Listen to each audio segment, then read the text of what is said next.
হাজার হাজার মানুষ যেদিন ভর্তি আমার বাড়ি,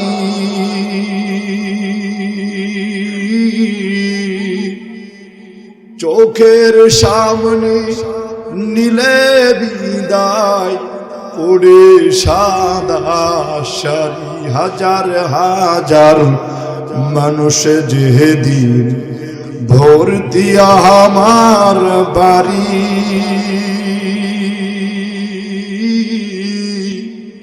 চোখের সামনে নিলে বিদায় পড়ে সাদা শাড়ি। তোমার বিদায় সেই বেলাটি শুধু যে দেয় যত নামা, মগো তোমার ওই সুনাম ভুলতে পারি না, মগো তোমার ওই সুনাম ভুলতে পারি না। মুচকি হেসে খোকা ডাকটি, মুচকি হেসে খোকা ডাকটি শুনতে যে আর পাই না, মা মগো তোমার ওই সুনাম বলতে পারি না, মগো তোমার ওই সুনাম ভুলতে পারি না। এ বস্তুল এলাকার যুবক ভাই, এ বস্তুল এলাকার মা বোন, জানো আমার মা দুনিয়ার জমিনে আমাকে সম্পদ দিয়া যাইতে পারে নাই, আমাকে অনেক বাড়ি গাড়ি দিয়া যাইতে পারে নাই। এই মজমার মধ্যে আমার একজন বড় মুসল্লি আছে, রমজান ভাই। রমজান ভাই জানে আমার মা যখন দুনিয়ার জমিন থেকে বিদায় নিছে, আমার থাকার ঘরটাও ছিল না। আমার মা মানুষের বাড়িতে কাজ করে করে আজকে তোমাদের সামনে ইমরান আশরাফি বানায় গেছে। এ যুবক ভাই বুঝার জন্য বলি, বৃদ্ধ বাবারা একটু খেয়াল করে শোনো, পর্দার অন্তরালের মা এই জায়গাটা একটু ভালো করে বুঝো। আমার মা দুনিয়ার জমিনে আমাকে ভালো কোনো বাড়ি গাড়ি দেওয়া যায় নাই, তেমন কোনো সম্পদ দেওয়া যায় নাই, এমন কোনো ঘরও দেওয়া যায় নাই থাকার মতো। কিন্তু আমার মা মানুষের বাড়িতে কাজ করে করে আমাকে কোরআন শিখাইছে, আমাকে নবীর হাদিস শিখাইছে, হাফেজ বানাইলো, মুফতি বানাইলো। এ যুবক জানো মনের বড় ব্যথা, যখন পড়ালেখা শেষ করলাম, যখনই মায়ের খেদমত করার বয়স আসলো, আমার মা দুনিয়ার জমিন থেকে বিদায় নিয়ে চলে গেল। এই ফেব্রুয়ারি মাসের 10 তারিখে মায়ের মৃত্যুবার্ষিকী আসবে, করোনার বৎসর আমার মা চলে গেছে। কেন বললাম বুঝিয়ে নাও। জানো যখন আমার মা মারা গেছে, রাত্রের 8টা তখন বাজে, আমি আমার মায়ের লাশটা সামনে রাখিয়া, শীতের দিনে মারা গেছে, সারাক্ষণ সারাটা রাত্র মায়ের শিওরে বসিয়া বসিয়া ওই কোরআনটা তেলাওয়াত করলাম।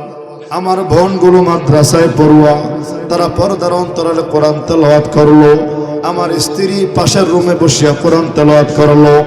আমার বাড়ির যত আলেম ছিল, যারা আমাকে ভালোবাসতো, তারা সবাই আসিয়া রাত্রে কোরআন তেলাওয়াত করলো। কেন বলি জানো, ওই মা বড় ধন্য, ওই বাবা বড় ধন্য। যেই বাবা মারা গেল, যেই মা মারা গেল, সন্তানটা শিওরে বসিয়া আমার আল্লাহর কোরআন তেলাওয়াত করলো। জোরে বলো ঠিক কিনা? আল্লাহ তাআলা বলেন, ও বান্দা, আমি দুনিয়ার জমিনে তোমাকে মানুষ বানাইলাম। জানো তোমাকে মানুষ বানানোর আগে আমি ফেরেশতাদের সাথে বলছিলাম, ফেরেশতা জমিনের মধ্যে মানুষ পাঠাইতে চাই। ফেরেশতা কুল ডাক দিয়া বলে, মালিক না না না, মানুষ বানানোর কোনো প্রয়োজন নাই। এর আগে আপনি জিন জাতি পাঠাইছেন, তারা খুন খারাপি, রাহাজানি, ডাকাতি করেছে, অন্যায় অপরাধ করেছে। যদি মানুষ পাঠান এমনই করবে। আমার আল্লাহ একটা ডাক দিয়া বলে, ফেরেশতা জানো, ইন্নী আ'লামু মা লা তা'লামুন। কালামে জিন্দা কোরআনে হাকিম হিকমতে উলা ইয়াজালাস্তু কদিম। আল্লাহ তাআলা বলে ফেরেশতা না না না, আমি আল্লাহ যা জানি তোমরা তা জানো না। আমি আল্লাহ তাআলার জ্ঞান যেই পরিমাণ আছে তোমরা তা জানো না, কারণ আমি হইলাম আল্লাহ, তোমরা হইলা আমার সৃষ্টি মাখলুক। জোরে বলেন ঠিক কিনা? আল্লাহ তাআলা মানুষ বড় আবেগ দিয়ে বানাইছে, মোহাব্বত করে ভালোবেসে বানাইছে। এই মানুষ বানানোর আগে আমার আল্লাহ আসমান জমিন চন্দ্র নক্ষত্র গ্রহরাজি যাহা কিছু আমরা দেখি এই সব কিছু আমাদের খেদমতে বানাইছেন। তার নামটা কি? জোরে জোরে চিৎকার দিয়ে বলো, নামটা কি? ফেরেশতারা বলছিল আল্লাহ বানানোর দরকার নেই, আল্লাহ মানুষ বানাইছে ভালোবাসা, মোহাব্বত, ভালোবাসা। আল্লাহ তাআলা কোরআনের মধ্যে ঘোষণা দিয়া জানায় দেয়, হে মানুষ জানো, ও বস্তলের মানুষ শোনো, পর্দার অন্তরালের মা, মাহফিল তো প্রত্যেক দিন হবে না গো মা। হে মা জানো, বাড়ির একটা কন্যারে বসিয়া যায় নামাজটা পিছায় ফেলো, এমন হতে পারে আগামীকাল মাহফিল হবে, আগামী বছর মাহফিল হবে, মা তুমি থাকবা না। আমলের নিয়তে কথাগুলো শোনো। আল্লাহ তাআলা বলেন মানুষ বানাইলাম আবেগ দিয়া, মানুষ বানাইলাম মুহাব্বত আর ভালোবেসে। এই সব মানুষের দাম আমি আল্লাহ তাআলার কাছে নাই, কিন্তু দুনিয়ার জমিনে কিছু মানুষ আছে, ওই মানুষগুলোর দাম আমার আল্লাহর কাছে আছে। জোরে বলো সুবহানাল্লাহ। এখন জানতে হবে সেই মানুষগুলো কারা, যে মানুষের দাম কার কাছে। কথা বলেন না কেন? দাম কার কাছে? দুনিয়ার সব মানুষ আপনার সম্মান করলো, দুনিয়ার সব মানুষ আপনাকে অনেক শ্রদ্ধা করলো, অনেক সম্মান দিয়ে আপনার বড় বানাইলো, কিন্তু আল্লাহর কাছে আপনি বড় হইতে পারেন নাই, আল্লাহর কাছে আপনি সম্মান পান নাই। তার কোনো দাম আছে? কথা বলেন না কেন? কোনো দাম নেই, কোনো দাম নেই। আর দুনিয়ার সব মানুষ আপনাকে আমাকে ঘৃণা করলো, আমাকে দূরে সরাই দিল, কিন্তু আমার রব আমাকে টেনে নিয়ে গেল। এটাই হলো দুনিয়া এবং পরকালের সবচেয়ে বড় সফলতা। জোরে বলেন ঠিক কিনা? বুঝাইতে চাইলাম দুনিয়ার জমিনে ডাক্তারি বিদ্যা পাশ না করলে ডাক্তার হওয়া যায় না, ইঞ্জিনিয়ারিং বিদ্যা পাশ না করলে ইঞ্জিনিয়ার হওয়া যায় না। এমনি ভাবে যত বিদ্যা বলো, বিদ্যা অর্জন না করলে ওই ব্যক্তিকে ওইভাবে ঘোষণা করে ডাক দেওয়া হয় না।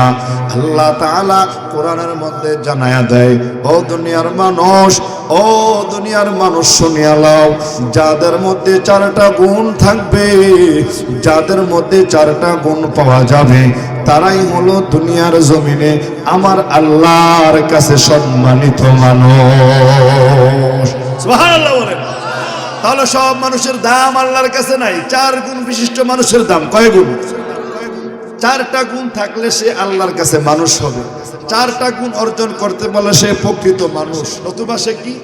উলাইকা কাল আনআম বাল হুম আযাল। আল্লাহ তাআলা বলেন জন্মগত মানুষের দাম আমি আল্লাহ তাআলার কাছে নাই। জন্মগত মানুষ আমি আল্লাহ তাআলা মোহাব্বত করি না, ভালোবাসি না। এ মুমিন মুসলমান, আল্লাহ তাআলা বুঝাইতে চাইল যার মধ্যে 4 গুণ থাকবে সেই হলো গুণগত মানুষ। এই গুণগত মানুষের দাম আছে কার কাছে? এই 4 গুণের মধ্যে থেকে আমি 4টা গুণ বলবো, সর্বশেষ পর্যন্ত থাকবেন কারা কারা? নারে তাকবীর, দিন ইসলাম, দিন ইসলাম। শুকরিয়ার বিষয় হলো অনেক যুবক আসছে, এটাই মাহফিলের সফলতা। ধরে বলেন ঠিক কিনা? এই যুবকগুলো এখানে আসছে, যে যুবকগুলো এখনো তোমরা বাইরে আসো বাজান, ভিতরে চলে আসো। সবাই ভিতরে চলে আসলে ইনশাল্লাহ মজমা সুন্দর হবে, দেখতে ভালো লাগবে, খুশি হইব কে?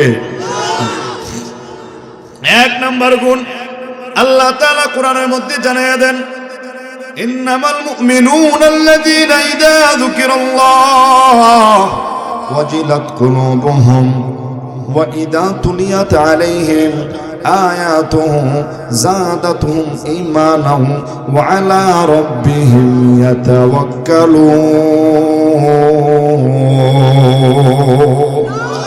আল্লাহ তাআলা বলেন 1 নাম্বার গুণ, এ মুমিন জানো, যখন আমি আল্লাহ তাআলার নাম উচ্চারণ হবে, যেথায় আমি আল্লাহ তাআলার নাম তোমরা শুনবা, যখন আমার নামটা মুয়াজ্জিন মসজিদের মাইক থেকে ডাক দিবে, যখনই আমি আল্লাহর নাম যেথায় উচ্চারণ হবে, সাথে সাথে তোমার অন্তরের মধ্যে আমি আল্লাহর ভয় যেন চলে আসে। জোরে বলেন, কার ভয়? মুমিন মুসলমান, আজকে মানুষ গুনাহ করে, নাফরমানি করে, জিনা করে, ব্যভিচার করে, অন্যায় অপরাধ করে, আছে না নাই? বলে কেন? কারণ হলো ওই ব্যক্তির অন্তরের মধ্যে ভয় নাই। কার? আর জোরে বলেন, কার? চোর যখন চুরি করে, ডাকাত যখন ডাকাতি করে, ওই যে গুনাহগার যখন জিনা ব্যভিচার করে, সুদখোর যখন সুদ খায়, ঘুষখোর যখন ঘুষ খায়, তার অন্তরের মধ্যে তখন ভয় থাকে না। কার? কথা বলেন না কেন? ঠিক কিনা?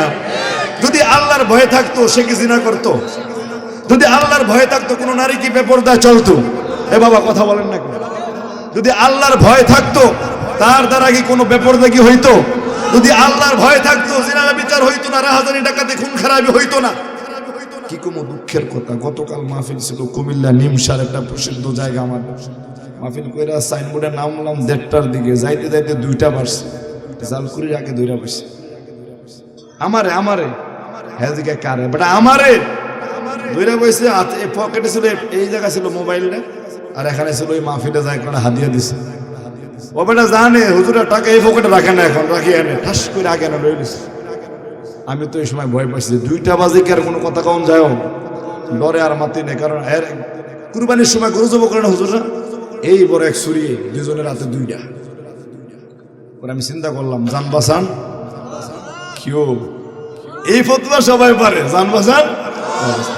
চিন্তা করলাম এনে বাড়াবাড়ি করলে মোবাইল তো যাইবো, এমনিতে টাহাও যাইবো, যদি গলাও সেলা দেয় তাহলে কি গেল, আমও গেল না। বাজান, জীবনের ক্ষেত্রে এটা বলা যাবে না। জীবনের ক্ষেত্রে চিন্তা করতে হবে যে আমার আল্লাহ পাক রব্বুল আলামিন আমাকে জীবন দান করেছেন হকের পথে, ন্যায়ের পথে, ইনসাফের পথে। আমার জীবন যায় যাক, তারপরেও বাংলার জমিনে হক ও ন্যায় ইনসাফ প্রতিষ্ঠার পক্ষে আমরা সব সময় সোচ্চার ভূমিকা পালন করব। জোরে বলো ঠিক কিনা? কারণ জীবন সব সময় দাম থাকে না। যখন ইসলামের জন্য ডাক আসে, যখন আল্লাহ রাসূলের জন্য ডাক আসে, তখন আর জীবনের মায়া করা যায় না। চিৎকার দিয়ে বলেন ঠিক কিনা? আমারে কয় হুজুর আপনার পকেটে আমাদের রিজিক। আমি কইলাম ভাই আমার মোবাইলটা আপনি দিয়া দেন, আপনার টাকা নিয়ে দেন, অসুবিধা নেই। আমার মোবাইলে অনেক ডকুমেন্টস, এখানে অনেক মাহফিলের ডেট লেখা। এই কথা কইলে কিন্তু ঝামেলা হয়ে যায় হুজুর, কোন চিৎকার করবে না। যারা নারায়ণগঞ্জে গেছেন, বিজিবি ক্যাম্প ওই জায়গায় করছে জালকুড়িতে, অপোজিটে হইলো পুলিশ পাড়ি, এই মেইন জায়গা।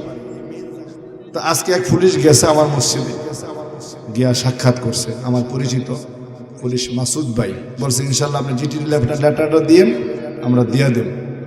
মানে যদি কাছাকাছি লোক থেকে সহজ হয়, আল্লাহ তাআলা তাদেরকে হেদায়েত দান করে, বলেন আমিন। তো আমি যেটা বলতেছিলাম,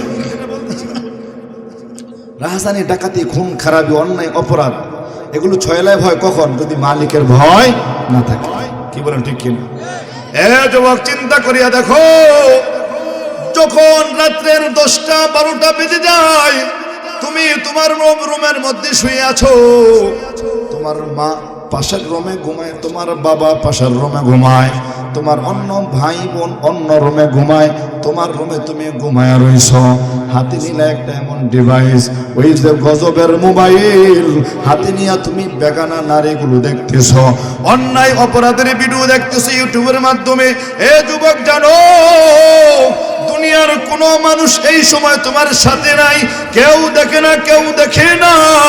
একবার কি কল্পনা করছো এই কঠিন মুহূর্তে আমার আল্লাহ যদি একজন ফেরেশতা পাঠায় দেয়, যার নাম হলো মালাকুল মাউত আজরাইল, এই সময় যদি তোমার প্রাণবায়ুটা টান মেরে নিয়ে যায়, তোমার নিতর দেহটা জমিনে পড়ে থাকবে, আর তোমার নিতর দেহটার সাথে একটা ডিভাইস চলতে থাকবে সকাল পর্যন্ত। ওই মোবাইলের মধ্যে হারাম গুনাহের কাজগুলো চলতেছে, আল্লাহর নবী বলেন, যেই ব্যক্তিটা যেইভাবে দুনিয়ার জমিন থেকে বিদায় নেয়, হাসরের ময়দানে সে ওইভাবে দাঁড়াইবে। তুমি যে গুনাহ করতে করতে মারা গেলা, তুমি যে অন্যায় অপরাধ করতে করতে মারা গেলা, নবীর ঘোষণা অনুযায়ী ওই গুনাহ করতে করতে তুমি হাসরের ময়দানে দাঁড়াইবা। জোরে বলো ঠিক কিনা? এই দুনিয়ার জমিনে একজন যুবক ছিল, এই জমিনের মধ্যে দেখাই দিয়ে গিয়েছে ইনসাফের জন্য, ন্যায়ের জন্য যদি জীবনও দেওয়া লাগে দিয়ে দিয়েছে। ওই যুবকটার নাম তোমরা এখনো বলো নাই, শরীফ ওসমান হাদি, যার শেষ আমল ছিল জুমার নামাজ। কথা বলেন ঠিক কিনা? এই যুবক কত যুবক, এ বস্তল যুবকের ভাই, তোমরাও তো যুবক, কতটুকু ইসলামের জন্য, ইনসাফের জন্য, আল্লাহর রাসূলের জন্য তোমার দিল কেঁদেছে। জেনে রেখো, ওসমান হাদি বলেছে, যদি 50 বছরও বাইসা থাকলাম কিন্তু আমার দ্বারা কোনো ইম্প্যাক্ট তৈরি হইল না, আমার দ্বারা সমাজের মধ্যে কোনো পরিবর্তন আসলো না, এই বাঁচার দ্বারা কোনো লাভ নাই।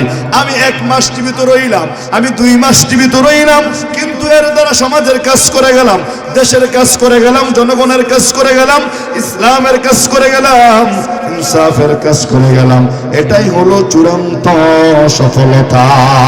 চিৎকার দিয়ে হলো ঠিক কিনা? আমি শুনলাম গুলজার আমার এনে খানা খাইতেছে গুলজার সাহেব, এলাকার চেয়ারম্যান না হবে?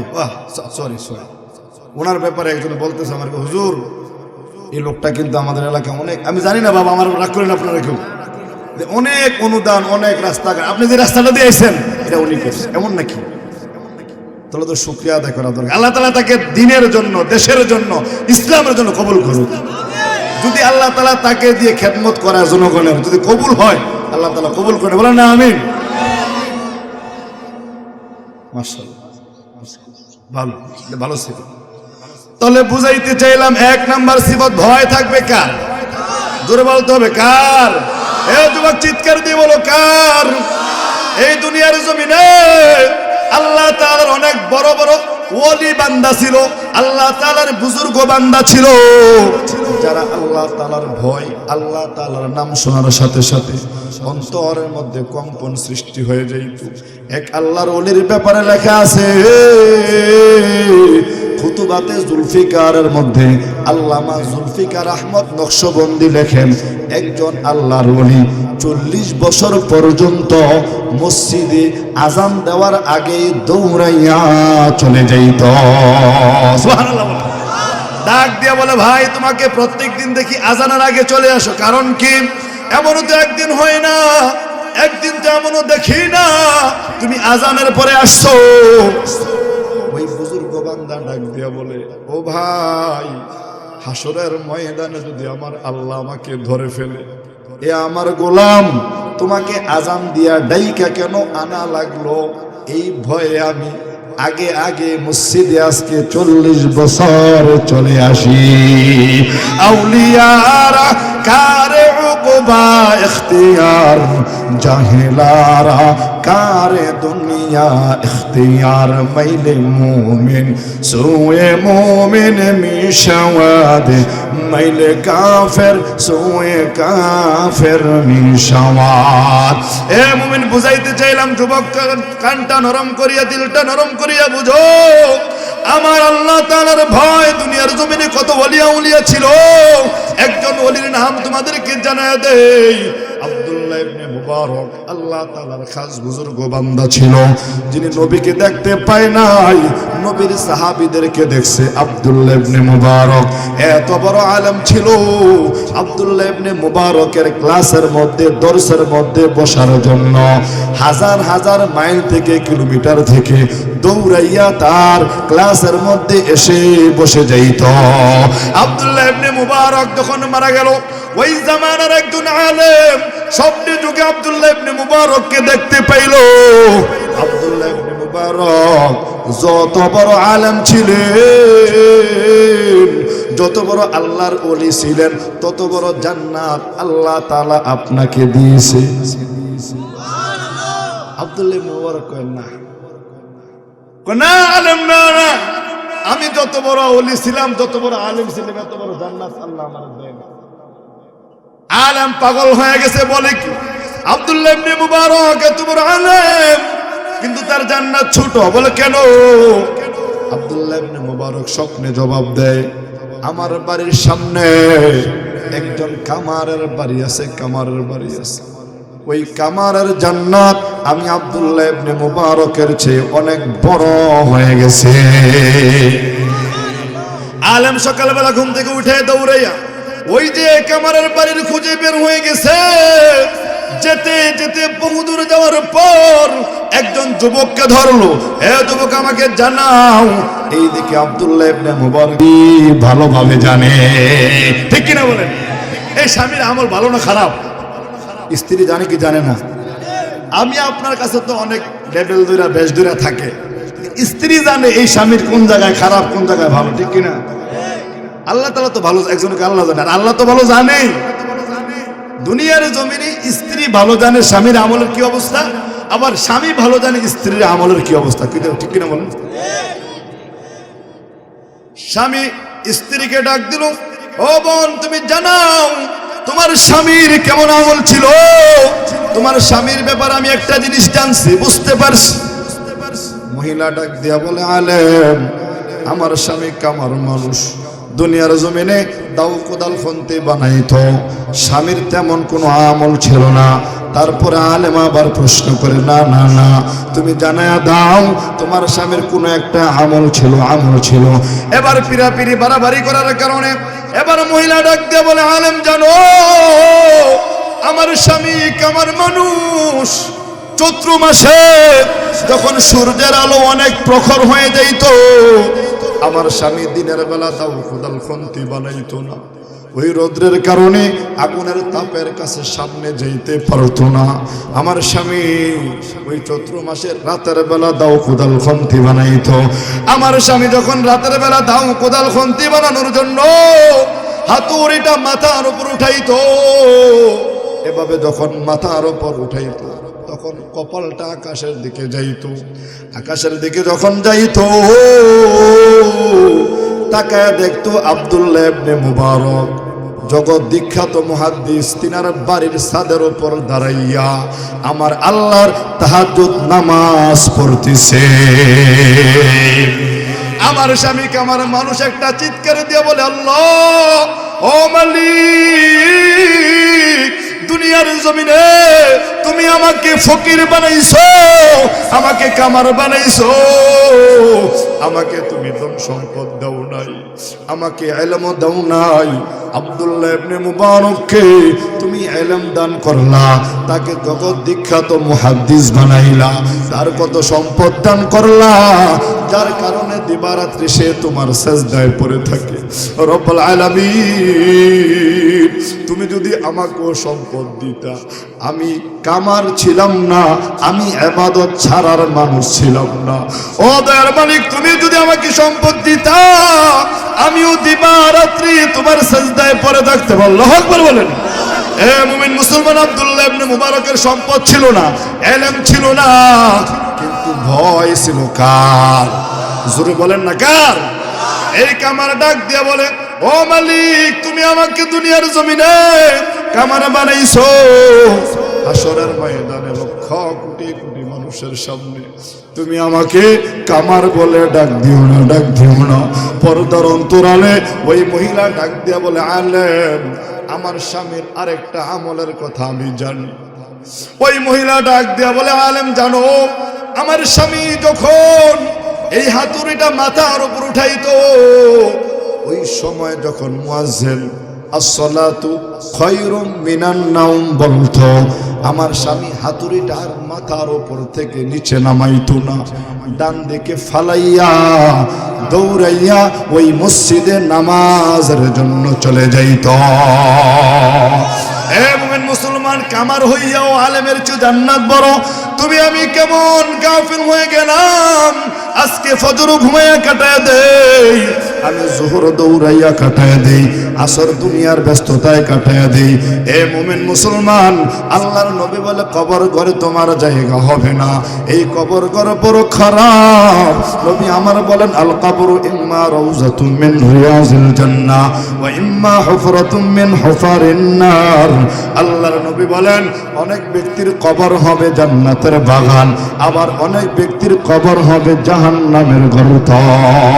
আল্লাহর নবীর হাদিসের মধ্যে আসছে, তুমি আমি যে ঘুমায়া ঘুমায়া ফজর কাটাই, তুমি আমি যে জোহর ছেড়ে দেই, আল্লাহর নবী বলেন বেনামাজি যখন কবর ঘরে যাবে, বেনামাজি মানুষ যখন গোরস্থানের মধ্যে রেখে আসবে, আল্লাহর নবী হাদিসের মধ্যে জানায়া দেয় যেই মানুষটা দুনিয়ার জমিনে ফজর নামাজ পড়ে নাই, আল্লাহ তাআলা ওই ব্যক্তির কবর ঘরে এমন একটা সাপ পাঠায় দিবে, ওই সাপটা আসিয়া একটা এলান করবে, আল্লাহর নাফরমান গোলাম শোনো, আল্লাহ তাআলা আমাকে পাঠাইছে তোমাকে ধ্বংসন করে করে জোহর থেকে ফজর থেকে নিয়ে জোহর পর্যন্ত ধ্বংসন করে শেষ করতে। বলে কেমন ধ্বংসন? ওই সাপটা যদি দুনিয়ার জমিনে একবার শ্বাস ফেলতো, দুনিয়ার জমিনের যত গাছপালা তরুলতা বৃক্ষরাজি আছে সবগুলো মুহূর্তের মধ্যে জ্বলে পুড়ে আঙ্গার হয়ে যাইত। নাউজুবিল্লাহ বলেন। ওই সাপটা আবার আরেকটা সাপ জোহরের সময় আসিয়া বলবে, আল্লাহর নাফরমান বেঈমান, জানো তুমি জোহর নামাজ না পড়ার কারণে আমার আল্লাহ তোমার কাছে পাঠাইছে জোহর থেকে নিয়ে আসর পর্যন্ত দংশন করে শেষ করে দিতে। যুবক ভাই, পর্দার অন্তরালের মা, হাদিসটা একটু দিলের কানে নমটা নরম করে শুনিয়া নাও। আরেকটা সাপ আসরের সময় আসবে, এ নাফরমান বেঈমান, আমার আল্লাহ তোমার কবরের মধ্যে পাঠাইছে আসর না পড়ার কারণে, আসর থেকে নিয়ে মাগরিব পর্যন্ত, মাগরিব থেকে নিয়ে আবার ঈশা পর্যন্ত আরেকটা সাপ দংশন করবে। শুধু তাই নয়, তাই নয়, আরেকটা সাপ আমার আল্লাহ তাআলা ঈশার সময় পাঠায় দিবে। এই সাপটা আসি একটা এলান করবে, এ নাফরমান বেঈমান, জানো আমার আল্লাহ তোমার কাছে পাঠাইছে তুমি ঈশার নামাজ না পড়ার কারণে ঈশা থেকে নিয়ে ফজর পর্যন্ত তোমাকে দংশন করে করে শেষ করে দিতে। নাউজুবিল্লাহ বলেন। কেমন করে ঘুমাও তুমি, কেমন করে ঘুমাও তুমি ফজর করে কাজা, এমন তো হতে পারে জোহরে জানাজা তোমার, জোহরে জানাজা। জোরে বলো ঠিক কিনা? যুবক জোরে বলো ঠিক কিনা? কেমন করে ঘুমাও তুমি, কেমন করে ঘুমাও তুমি ফজর করে কাজা, এমন তো হতে পারে জোহরে জানাজা তোমার, আসরে জানাজা। মুসলিম হয় না জন্ম নিলে মুসলমানের ঘরে,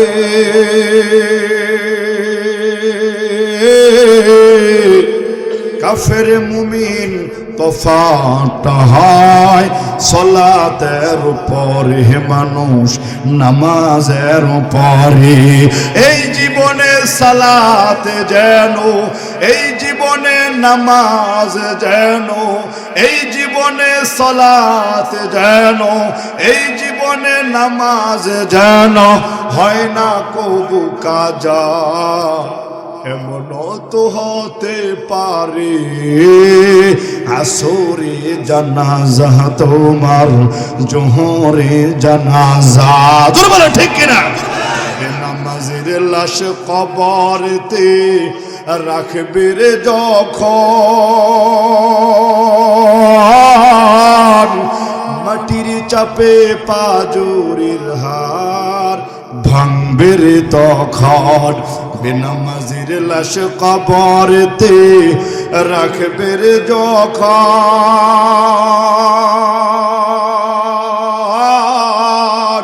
মাটির চাপে পাজরের হার ভাঙবে রে তখন।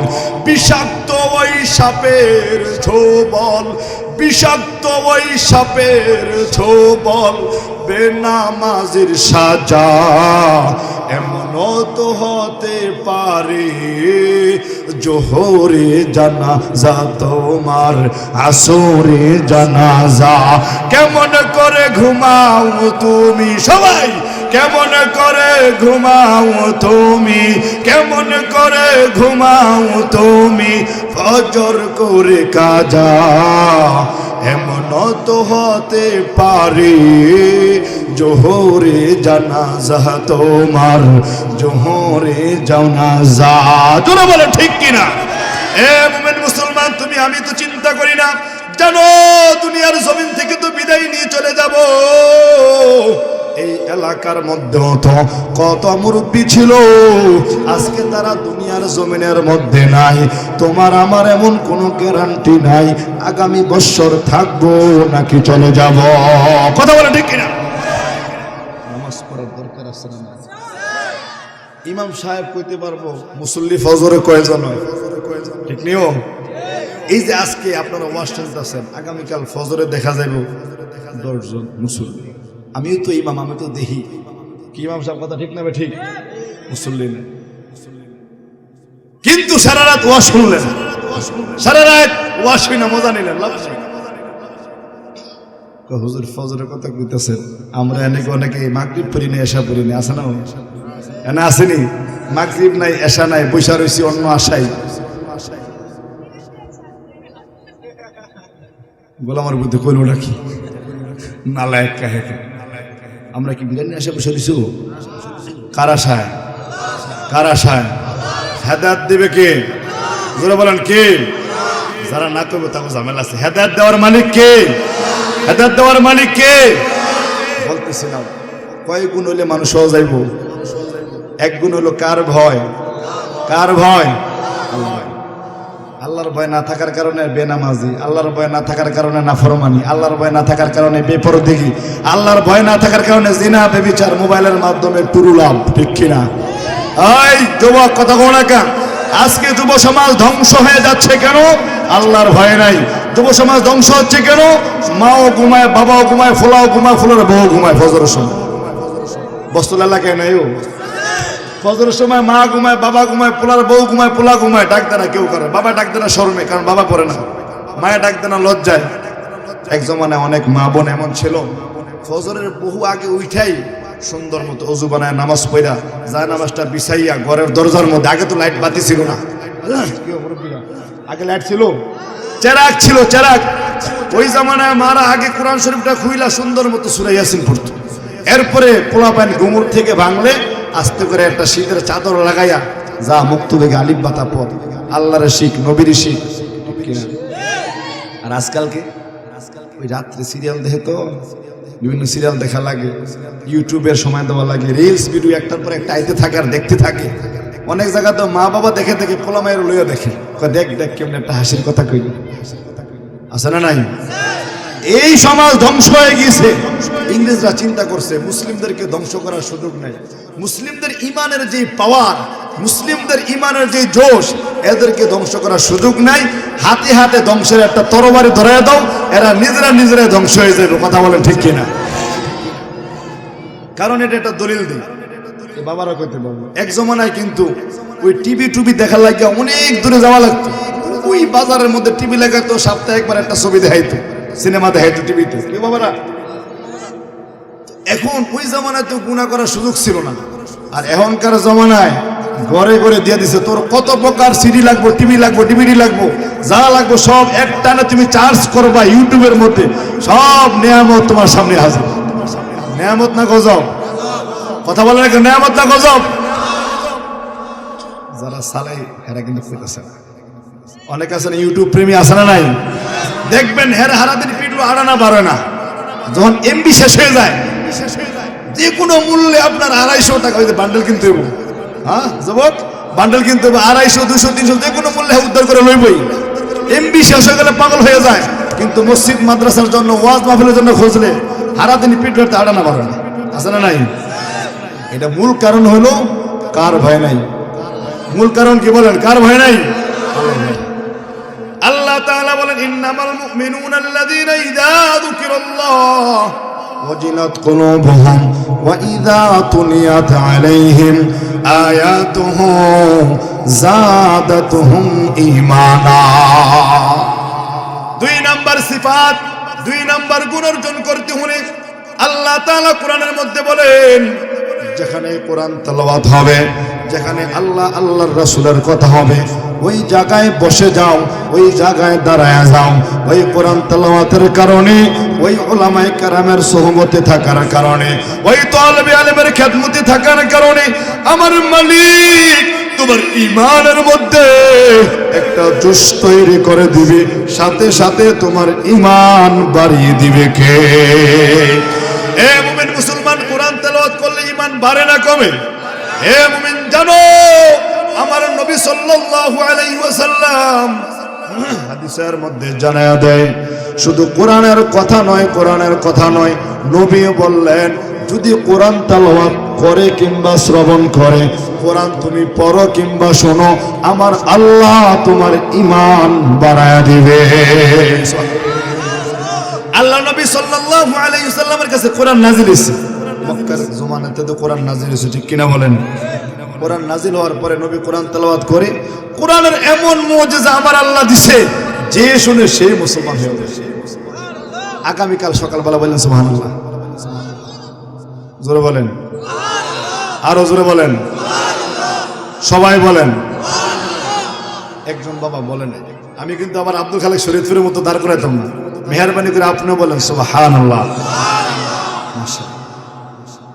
আল্লাহর নবী কোরআন তেলাওয়াত করে আর মানুষ শুনে খালি হেদায়েত পেয়ে যায়। আবু জাহেল, উতবা, শাইবা চিন্তা করছে না, এই আব্দুল মুত্তালিবের ভাতিজা, আব্দুল মুত্তালিবের নাতি আবু তালেবের ভাতিজা এই কোরআন তেলাওয়াত করে আর আমগো দলের সব লোক ছুটে যেতেছে, এই কোরআন বন্ধ করার দরকার আছে, এই তেলাওয়াত আর করতে দিব না। এই আবু জাহেল, উতবা উঠে পড়ে লাগছে, মুহাম্মদের তেলাওয়াত বন্ধ করতে হবে। আজও পর্যন্ত বাংলার জমিনে যুগে যুগে ওই আবু জাহেল, উতবা, শাইবার মতো কিছু মানুষ রয়ে গেছে, যারা ওই জামানায় যেমনি ভাবে নবীর তেলাওয়াতকে বন্ধ করতে চেয়েছিল, এই বাংলার জমিনেও এমন কিছু নব্য ফ্যাসিস্ট আছে, যারা এখনো পর্যন্ত ওই ফ্যাসিস্ট আমলের মতো কোরআনের মাহফিলকে, কোরআনের তাফসীরকে বন্ধ করতে চায়। এই জমিনে আছে না নাই? এই জোরে বল, আছে না নাই? এটা হলো ওই যুগ যুগ থেকে আসছে। আবু জাহেল, উতবা, শাইবা বলতেছে যে না, মুহাম্মদের তেলাওয়াত বন্ধ, আজ থেকে আর কেউ মুহাম্মদের তেলাওয়াত শুনতে পারবে না। আবু জাহেল নিয়ম কইরা দিল, সবাই সবার বাড়িতে ঘুমায়, আবু জাহেল আস্তে আস্তে কইরা দেয় নবীর ওই দরজার সামনে বসে রয়েছে। সুবহানাল্লাহ বলতেন না? যখন ফজরের আলোকিত হয়ে গেল, চাইয়া দেখি এক ঘরের কন্যার আবু জাহেল, আরেক জায়গা উতবা, আরেক জায়গা শাইবা। কিউ লিডার আমনে? ও তোমরা আইসো না? আমি এমনিতে এদিকে হাঁটতে আসছিলাম, একটু শুনলাম। আচ্ছা ঠিক আছে, আজকের পর থেকে আর আমিও আসবো না, তোমরা আসবা না, তবে এমন একটা সিস্টেম করতে হবে মুহাম্মদের কোরআনের মোকাবেলায়, মুহাম্মদ সাল্লাল্লাহু আলাইহি সাল্লামের কোরআনের বিপরীতে এমন একটা বই আমরা কবিতার বই বানাবো, যেই কবিতার বইটা শূন্য পড়ে আমরা অন্তরে শান্তি পাবো, আর এটা শুনবো না। তো কোথেকে? আরবের মধ্যে ওই সময় রাসূল সাল্লাল্লাহু আলাইহি সাল্লাম যখন ওই মরুর দেশে আগমন করলেন, তখন আরবের দেশে কবিতার প্রচলন ছিল বেশি। এরপর থেকে ধারাবাহিকতা এটাতে মারফতি গান, ওই পল্লীগীতি গান, এরই ধারাবাহিকতা এখন আবার ডিজিটাল ডিজে গান, ডিজে শোভন আছে না নাই? এরকম বহু গান এটা যুগ যুগ ধরে আসছে। আবু জাহেল চিন্তা করছে, আমাদের আরবের মধ্যে সবচেয়ে বড় কবি যে, আমরা তারে আনবো, আইনা পরে তার মাধ্যমে একটা বড় কবিতার বই বানাবো, ওই কবিতা আমরা শুনবো। কথা বুঝতেছেন? খেয়াল করে শুনবেন কিন্তু। আবু জাহেল কবি আনবো, কবিতার বই বানাবো। আবু জাহেল খবর লাগাই দিল আরব বিশ্বের মধ্যে সবচেয়ে বড় কবি, যার নাম হলো লাবিদ ইবনে রবি। লাবিদ ইবনে রবির কাছে খবর পাঠাই দিছে, লাবিদ ইবনে রবি তুমি চলে আসো, আমাদেরকে একটা কবিতার বই বানায় দিবা। লাবিদ ইবনে রবি দৌড়াইয়া আবু জাহেল লিডার তার বাড়িতে চলে আসছে। লিডার আপনি বলেন কেমন কবিতার বই বানাইতে হবে, আমি বানায় দেব।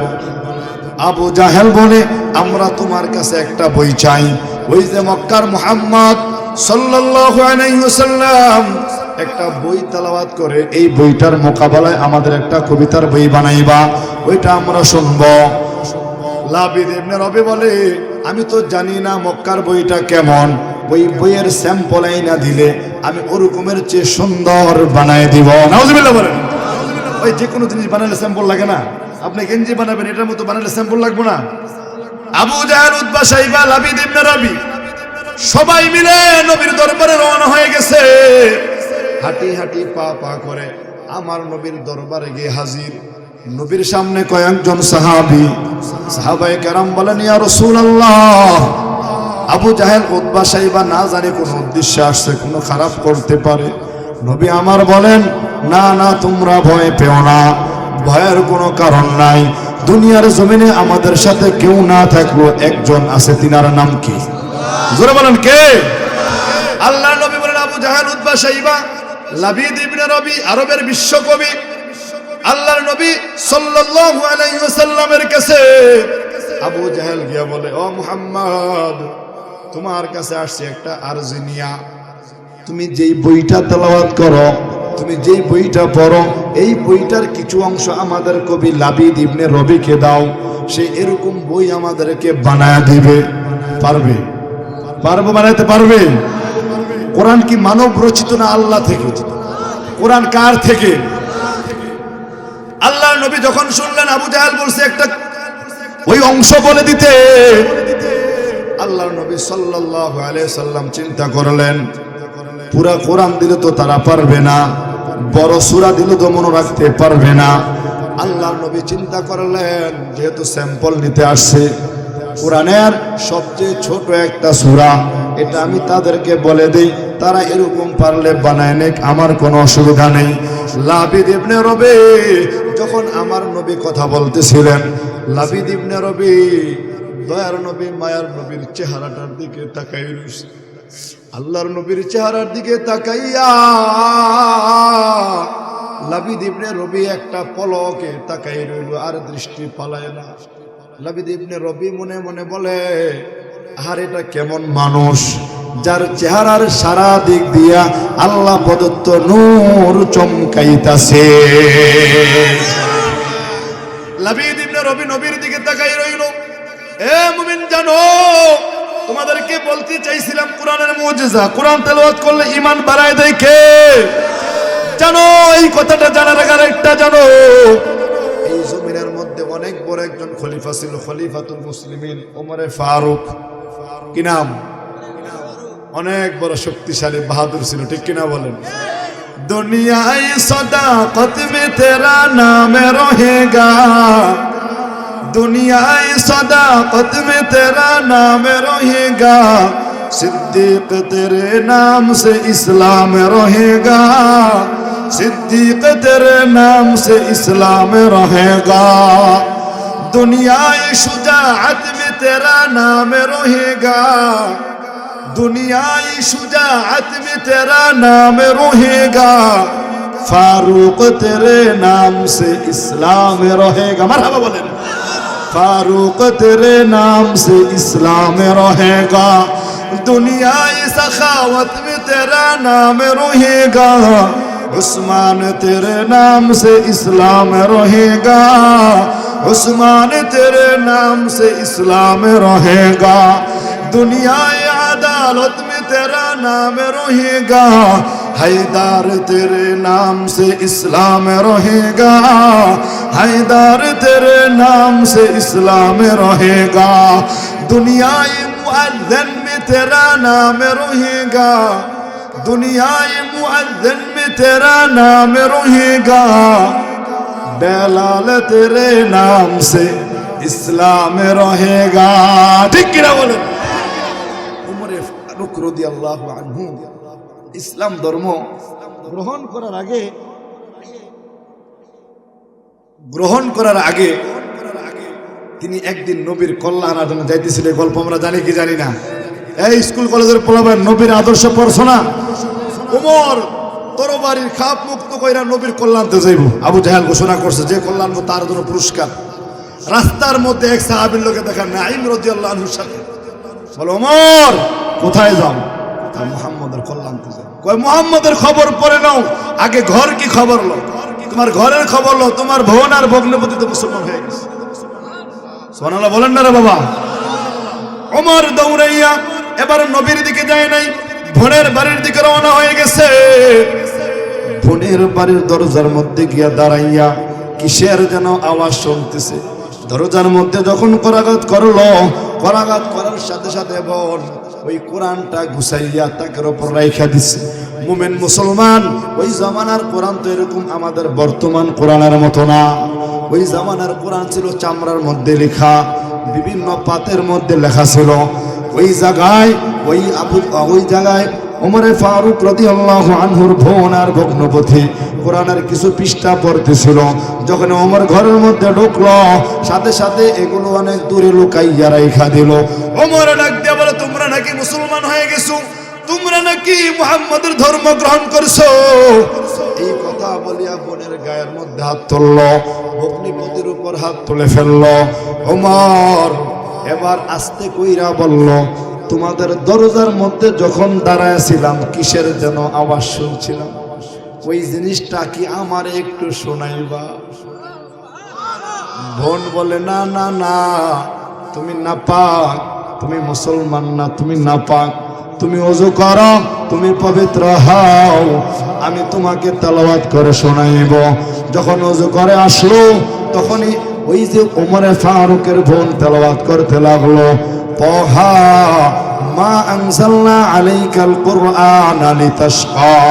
সূরা তাহা যখন তেলাওয়াত করা শুরু করলো, ওমর বলে, আর দেরি করিও না, আর দেরি করিও না, আমাকেও তুমি ওই মুহাম্মদের কালিমা পড়ায়া দাও। जिसे शख्स ने कुरान को सीने में बसाया, जिस शख्स ने कुरान को सीने में बसाया, फिरदौस मुअल्ला में मका अपना बनाया, फिरदौस मुअल्ला में मका अपना बनाया। जिस शख्स की औलाद हुई हाफिज कुरान, जिस शख्स की औलाद हुई हाफिज कुरान, महशर में मिलेगा उसे एक ताज दुरुख्शा, महशर में मिलेगा उसे एक ताज दुरुख्शा। चिৎকার করুন আল্লাহু আকবার। ওমর বলে, আমাকে মুসলমান বানায় দাও। ওমরের বোন বলে, না, আমি তোমাকে মুসলমান বানাইতে পারবো না, চলো চলো ওই নবীর দরবারে চলো, যেই নবী আমাদেরকে মুসলমান। সুবহানাল্লাহ বলেন। ওমর দৌড়াইয়া রওনা হয়ে গেছে, হাতের মধ্যে তরবারি এখনো আছে। ওমর যাইতে যাইতে বহু দূর যাওয়ার পরে আল্লাহর নবীর পাশে যেই সাহাবীরা ছিল, নবী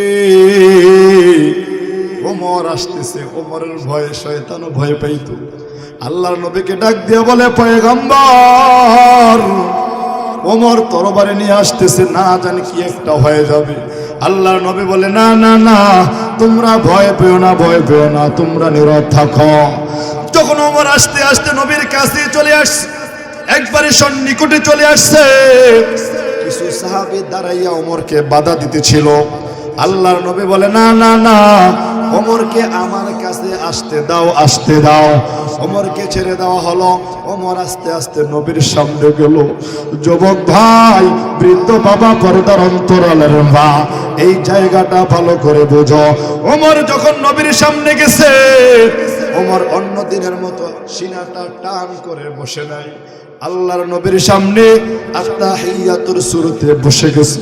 হাদিসের মধ্যে এমন ভাবে আসছে, ওমরের হাঁটু আল্লাহর নবীর হাঁটু মুবারকের সাথে ঘেঁষে গিয়ে লেগে গেছে। আল্লাহু আকবার। ওমর বসে বলে, ইয়া রাসূলুল্লাহ, ওগো দয়ার নবী, মায়ার নবী, এই মক্কার ভূমিতে আপনাকে কত কষ্ট দিছি, আপনি আর বিলম্ব করিয়েন না। আমি আমার বোনের মুখে কি যেন একটা আওয়াজ শুনলাম, কি যেন একটা তেলাওয়াত শুনলাম, ওইটা শোনার পর থেকে আমার অন্তরের মধ্যে পাগল পারা শুরু হয়ে গেছে। আপনি আর বিলম্ব করিয়েন না, আপনি আর দেরি করিয়েন না, করিয়েন না, আমাকে আপনার কালিমা পড়াইয়া আপনি ইসলামের সুচিতল ছায়া তলে নিয়ে যান। আল্লাহ নবী বিলম্ব করে নাই। ওমরকে বলো, ওমর তুমি আমার সাথে পড়ো, লা ইলাহা ইল্লাল্লাহ মুহাম্মাদুর রাসূলুল্লাহ। ওমর মুসলমান হয়ে গেছে। সুবহানাল্লাহ। কিসের কারণে? তেলাওয়াত তেলাওয়াত তেলাওয়াত শুনছে, অন্তর আগুন জ্বালাইছে কে? তেলাওয়াত শোনার সাথে সাথে বোন আর বিলম্ব করো না, আমার একটু নবীর কাছে নিয়ে যাও, আমারও মুসলমান বানায় দাও। তাহলে তেলাওয়াত শুনলে মানুষের ঈমান বাড়ে না কমে? এই যুবকটি কইতাছেন কোন মানুষ? তেলাওয়াত শুনলে ঈমান বাড়ে না কমে? আরো জোরে বাড়ে না কমে? এ মুমিন মুসলমান, বলতেছিলাম ওই যে আবু জাহেল, উতবা, শাইবা, লাবিদ ইবনে রবি, আরবের বিশ্বকবি, নিয়া নবীর দরবারে গেছিল স্যাম্পল আনার জন্য। মনে আসেনি? আয় যুবক, মনে আসেনি? নবীর দরবারে গিয়ে স্যাম্পল আনতো, বই বানাইবো, কিতাব বানাইবো, কবিতার বই। আল্লাহ নবী চিন্তা করলেন, বড় সূরা দিলে তারা মনে রাখতে পারবে না, ছোট্ট একটা সূরা জানায় দেই। আল্লাহর নবী বলেন, কোরআনের মধ্যে ছোট কয়েকটি সূরা আছে, ছোট্ট একটা স্যাম্পল আমি তোমাদেরকে দিয়া দেই। নবী আমার বলেন, আউযু বিল আহাদ আল্লাহুস সামাদ লাম ইয়ালিদ ওয়া লাম ইউলাদ ওয়া লাম ইয়াকুল লাহু কুফুয়ান আহাদ। আল্লাহর নবী যখন সূরা ইখলাস পাঠ করলেন, লাবিদ ইবনে রবি নবীর চেহারার দিকে তাকাই রইছে, আর কেমন শব্দ বলে! এই শব্দ তো আমি এত বড় কবি, আরব বিশ্বে আমার এত প্রশংসা, এত সুনাম, এমন শব্দ তো আমি কোনোদিন শুনি নাই, এমন শব্দ তো আমি কোনোদিন রচনা করতে পারি নাই, এত বড় কবি তো আমি কোনোদিন দেখি নাই। তবে আবু লাবিদ ইবনে রবি বলে, এই শব্দগুলো তো মানব রচিত কোনো শব্দ নয়, এগুলো তো মানুষের কথা নয়। লাইসা হাদা কালামুল বাশার, না না না, এটা মানব রচিত কোনো গ্রন্থ নয়, এমন বই বানানো আমি লাবিদ ইবনে রবির জন্য সম্ভব নয়। লাবিদ ইবনে রবি নবীকে ডাক দিয়ে বলে, ইয়া রাসূলুল্লাহ, ইয়া হাবিবাল্লাহ, জানো আর বিলম্ব করিও না, আমি লাবিদ ইবনে রবিকে তুমি কালিমা পড়াইয়া মুসলমান বানায়া দাও। দুরূদ বলো সুবহানাল্লাহ। ওই কোরআনের পাওয়ার আছে না নাই? ওই কোরআন তেলাওয়াত যদি তুমি এখনো শুনো, ওই কোরআন তেলাওয়াতের মজমায় যদি বসো, ওই কোরআনের মাহফিলের মধ্যে যদি বসো, হেদায়েত দিবেন কে? একটা দলিল দেই, এই যে এতক্ষণ আমি কোরআনের কথাগুলো বলতেছি, আপনাদের দিলের মধ্যে একটা লাড়াছাড়া খাইছে না? একটা ধাক্কা খাইছে না? প্রমাণ আছে না নাই? তো যেই ব্যক্তি নবীর সামনে গেছে, নবীর মুখে কোরআন তেলাওয়াত শুনছে, তার ঈমানটা কি পরিমাণ আমার আল্লাহ বাড়াইছে, জোরে বলেন আল্লাহু আকবার। দুই নাম্বার গুণ গেল। এক নাম্বার গুণ ভয় থাকবে কার? দুই নাম্বার গুণ কোরআন তেলাওয়াত করতে হবে কি হবে না? কোরআন তেলাওয়াত শুনতে হবে কি হবে না? বলে কিভাবে শুনবা? তোমার সন্তান ঘুমায়া থাকে, ফজরের সময় ইমাম সাহেব ডাক দেয়, আপনাদের সন্তানগুলোকে মসজিদের মধ্যে পাঠান, মক্তবে পড়ার সময় হয়েছে। বলে কি বলে না? বলা লাগে যেই এলাকায়, কথাটা খেয়াল করেন, যে এলাকায় ডাইকা আনা লাগে ওই এলাকায় মক্তবে ছাত্র নেই, এলাকায় কি নাই? ছাত্র থাকলে হাতে করে সার পাঁচজন। আর যে এলাকার মা বোনরা সচেতন, চিন্তা করে দুনিয়ার জমিনে আমি সারাদিন থাকবো না, সারা জীবন থাকবো না, এ সন্তান তুমি দুনিয়ার জমিনে কোরআন শেখো, আল্লাহর নবীর আদর্শ শেখো, আমি যেদিন চলে যাব সেদিন তো আর কোনো কিছুই সাথে নিতে পারবো না, আমার বাড়ি গাড়ি থেকে যাবে, আমার সম্পদ থেকে যাবে, আমার ঘরের সব আসবাব থেকে যাবে। সন্তানগুলো চিৎকার করে কান্নাকাটি করবে, মা বাবা বলে ডাক দিয়ে কাঁদবে। হাজার হাজার মানুষ যেদিন ভর্তি আমার বাড়ি,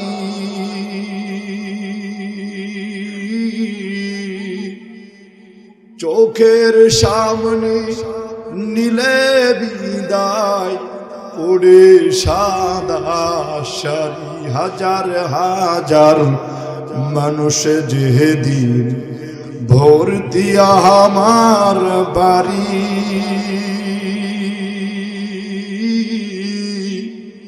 চোখের সামনে নিলে বিদায় পড়ে সাদা শাড়ি। তোমার বিদায় সেই বেলাটি শুধু যে দেয় যত নামা, মগো তোমার ওই সুনাম ভুলতে পারি না মাগো তোমার ওই সুনাম ভুলতে পারি না। মুচকি হেসে খোকা ডাকটি, মুচকি হেসে খোকা ডাকটি শুনতে যে আর পাই না মা মাগো তোমার ওই সুনাম বলতে পারি না মাগো তোমার ওই সুনাম ভুলতে পারি না। এ বস্তুল এলাকার যুবক ভাই, এ বস্তুল এলাকার মা বোন, জানো আমার মা দুনিয়ার জমিনে আমাকে সম্পদ দিয়া যাইতে পারে নাই, আমাকে অনেক বাড়ি গাড়ি দিয়া যাইতে পারে নাই। এই মজমার মধ্যে আমার একজন বড় মুসল্লি আছে, রমজান ভাই। রমজান ভাই জানে আমার মা যখন দুনিয়ার জমিন থেকে বিদায় নিছে আমার থাকার ঘরটাও ছিল না। আমার মা মানুষের বাড়িতে কাজ করে করে আজকে তোমাদের সামনে ইমরান আশরাফি বানায় গেছে। এ যুবক ভাই বুঝার জন্য বলি, বৃদ্ধ বাবারা একটু খেয়াল করে শোনো, পর্দার অন্তরালের মা এই জায়গাটা একটু ভালো করে বোঝো। আমার মা দুনিয়ার জমিনে আমাকে ভালো কোনো বাড়ি গাড়ি দেওয়া যায় নাই, তেমন কোনো সম্পদ দেওয়া যায় নাই, এমন কোনো ঘরও দেওয়া যায় নাই থাকার মতো। কিন্তু আমার মা মানুষের বাড়িতে কাজ করে করে আমাকে কোরআন শিখাইছে, আমাকে নবীর হাদিস শিখাইছে, হাফেজ বানাইলো, মুফতি বানাইলো। এ যুবক জানো মনের বড় ব্যথা, যখন পড়ালেখা শেষ করলাম, যখনই মায়ের খেদমত করার বয়স আসলো, আমার মা দুনিয়ার জমিন থেকে বিদায় নিয়ে চলে গেল। এই ফেব্রুয়ারি মাসের 10 তারিখে মায়ের মৃত্যুবার্ষিকী আসবে, করোনার বৎসর আমার মা চলে গেছে। কেন বললাম বুঝিয়ে নাও। জানো যখন আমার মা মারা গেছে রাত্রের 8টা তখন বাজে, আমি আমার মায়ের লাশটা সামনে রাখিয়া, শীতের দিনে মারা গেছে, সারাক্ষণ সারাটা রাত্র মায়ের শিওরে বসিয়া বসিয়া ওই কোরআনটা তেলাওয়াত করলাম। আমার বোনগুলো মাদ্রাসায় পড়ুয়া, তারা পর্দার অন্তরালে কোরআন তেলাওয়াত করলো। আমার স্ত্রী পাশের রুমে বসিয়া কোরআন তেলাওয়াত করলো। আমার বাড়ির যত আলেম ছিল যারা আমাকে ভালোবাসতো তারা সবাই আসিয়া রাত্রে কোরআন তেলাওয়াত করলো। কেন বলি জানো, ওই মা বড় ধন্য, ওই বাবা বড় ধন্য। যেই বাবা মারা গেল, যেই মা মারা গেল, সন্তানটা শিওরে বসিয়া আমার আল্লাহর কোরআন তেলাওয়াত করলো। জোরে বলো ঠিক কিনা? এ যুবক চিন্তা করিয়া দেখো, আজকে মক্তবের মধ্যে ছাত্র নাই। ও মা তুমি ঘুমায়া থাকো, তোমাকে বুঝানোর জন্য বলি, আমার মা কোরআন পড়ানোর কারণে আমি মাসে একবার আমার মায়ের কবরের সামনে গিয়া যখন দুটি হাত আমার আল্লাহর কাছে তুলি, মালিক আপনার নবী বলছে কোন আলেম যদি কবরের সামনে আসে 40 দিন আযাব মাফ করেন রব্বুল আলামিন। আমার মা তেমন কোনো আমল করতে পারে নাই, আমার মায়ের তেমন কোনো খেদমত করতে পারি নাই। মালিক একটা ছেলেকে আলেম বানাই গেছে, একটা ছেলেকে কোরআন শিখায় গেছে, একটা ছেলেকে হাফেজ বানায় গেছে রব্বুল আলামিন। আমার মায়ের এই আমলটা যদি আপনার পছন্দ হয়, আপনার বান্দিকে মাফ করে কবরের আযাব আপনি মাফ করিয়া দেন। আমি যখন এই দোয়াটা করি অন্তরের মধ্যে শান্তি পাই। আমার আল্লাহর কাছে আমি দোয়া করি, আল্লাহ আমার মাকে আপনি মাফ করে দেন। আলেম দোয়া করলে আল্লাহ তাআলা ফিরায় না। আমি তো আমার মায়ের সন্তান, তোমরাই বলো আমার আল্লাহ আশা করি খালি হাতে ফিরাইবে না। এজন্য তোমাদেরকে বললাম সন্তানকে কোরআন শিখাও, কোরআন তেলাওয়াত করো, নিজে তেলাওয়াত করো, নিজে শ্রবণ করো। ঈমানটা সুন্দর হবে, আমলটা সুন্দর হবে। দুনিয়ার জমিন থেকে বিদায় নিয়ে চলে যাওয়ার পরে এই সন্তান তোমার জন্য কোরআন তেলাওয়াত করে করে বলবে, মালিক আমার বাবা ছোট্ট কালে, আমি যখন ছোট ছিলাম শীতের দিন আমার বাবা সোয়াটার গাউদিহা ওই মসজিদের মুক্তবের মধ্যে আমাকে পাঠাইছে, আমি কোরআন শিখলাম। এই ছেলেটা কোরআন তেলাওয়াত করে করে খাটিয়ার সামনে, যখন তোমার আমার খাটিয়াটা মসজিদের সামনে নিয়ে যাবে সন্তান দাঁড়ায় বলবে, এই এলাকার মুরব্বী বাবারা, আমার বাবা আপনাদের সাথে চলাফেরা করছে, আপনাদের সাথে ওঠা বসা করছে। ও মা, আমার মা আপনাদের সাথে চলাফেরা করছে, আমার বাবাকে আপনি মাফ করিয়া দেন। এইভাবে তোমার জন্য ক্ষমা চেয়েছে। সন্তান যদি বড় হয়, তোমার খাটিয়াটা কাঁধে নেবে, কাঁধে নিয়া ওই গোরস্থানের দিকে নিয়ে যাবে। যেতে যেতে গোরস্থানের মধ্যে তোমার ওই উপযুক্ত সন্তানটা ওই কবরের মধ্যে নেমে যাবে। নেমে বলবে, মালিক রব্বুল আলামিন, আমার বাবাকে আমি শেষবারের মতো কোলে নিলাম। এখানে অনেক যুবক কেমন আছো, বাবারে কবরে শোয়াইছো। অনেকে আছে মাকে শোয়া দিছে, অনেকে এমনও আছে কত মুরব্বীদেরকে জানাজা দিতে দেখছে, অনেকে জানাজা পড়ছে, অনেকে গোসল দিছে, গোসল দেওয়ার জন্য দেখছে। আজকের মাহফিল হলো কবরবাসীদের রূহের মাগফিরাতে। এ যুবক ভাই, তোমার সন্তানটা যদি বড় হয়, ওই ছেলেটা কবরের মধ্যে নেমে বলবে, আমার বাবাকে আমার কোলের মধ্যে একটু দাও। কোলে নেওয়ার পরে সাথে সাথে বলবে, বাবা দুনিয়ার জমিনে তুমি আমাকে কত জায়গায় ঘুরাইছো, তুমি আমাকে কত জায়গায় কোলে নিয়া এদিকে সেদিকে বাজারের মধ্যে মেলার মধ্যে নিয়ে ঘুরাইছো। বাবা তোমাকে বড় ভালোবাসি, বাবা তোমাকে বড় ভালোবাসি বলতে পারি নাই। ও বাবা, আজকে তুমি এমন একটা মুহূর্তে আমার কোলে উঠছো, তোমাকে বেশিক্ষণ রাখতে পারবো না। এই কথা বলিয়াই সন্তান ওই কবরের মধ্যে বাবাকে শোয়া দেয়। একবার লক্ষ্য করিয়া দেখো, সর্বশেষ যখন ওই যে মুখের খাটিয়াটার মুখের সামনের কাপড়ের কাপড়টা, মুখের মুষ্টিটা খুলিয়া দিয়া সন্তান বাবার চেহারাটার দিকে তাকাইয়া টলমল টলমল করে চোখের পানিগুলো ফালায়। আর দেরি করে না, চাটাইটা লাগাইয়া দেয়, মাটি দিয়া দেয়। এ যুবক বৃদ্ধ বাবা, ওই কবর করে তোমার আমার সবারই শুইতে হবে, ওই কবর করে তোমার আমার যাওয়া লাগবে। তুমি মনে করছো আমি যুবক, এখনো সময় বাকি আছে। তুমি মনে করো তোমার বয়স 30, তুমি 40 বছর বাঁচবা, কোনো গ্যারান্টি নাই। তুমি মনে করছো তোমার বয়স 40, তুমি আরো বাঁচবা। না না না, পর্দার অন্তরালের মা, না না না। আর বেবিচারের মধ্যে দৌড়াইও না, আর নাফরমানের রাস্তায় যাইও না। ওই গোরস্থানের খবর একবার রাখো, গোরস্থানের একটু মাটি বায়না করে রাখলে, গোরস্থানের একটু মাটি বায়না করে রাখ। আতর গোলাপ সুরমা চন্দন, কাফন নামের দেহ বন্ধন। আতর গোলাপ সুরমা চন্দন, কাফন নামের দেহ বন্ধন। আলমারিতে রাখ রে তোলে, এক্ষুনি তোর আসতে পারে চলে যাওয়ার ডাক রে। এক্ষুনি তোর আসতে পারে চলে যাওয়ার ডাক। ভালো মন্দ শত্রু মিত্রু কেউ বা যদি রয়, ভালো মন্দ শত্রু মিত্রু কেউ বা যদি রয়, যাবার আগে সবার সাথে, যাবার আগে সবার সাথে দেখা যেন হয় রে, দেখা যেন হয়। ধরতে তোরে লাগবি 6 জন, আপন খুঁজে পাবি কয়জন। ধরতে তোরে লাগবে 6 জন, আপন খুঁজে পাবি কয়জন। একলা ফেলে খাবে তোকে, একলা ফেলে খাবে তোকে চিল শকুনার কাক রে।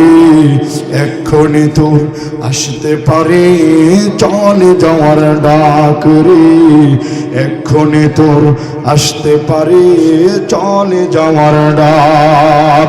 গোরস্থানের একটু মাটি পায়না করে রাখ। ঠিক কিনা বলেন? ওয়াজ কি চলবো না থাকবে?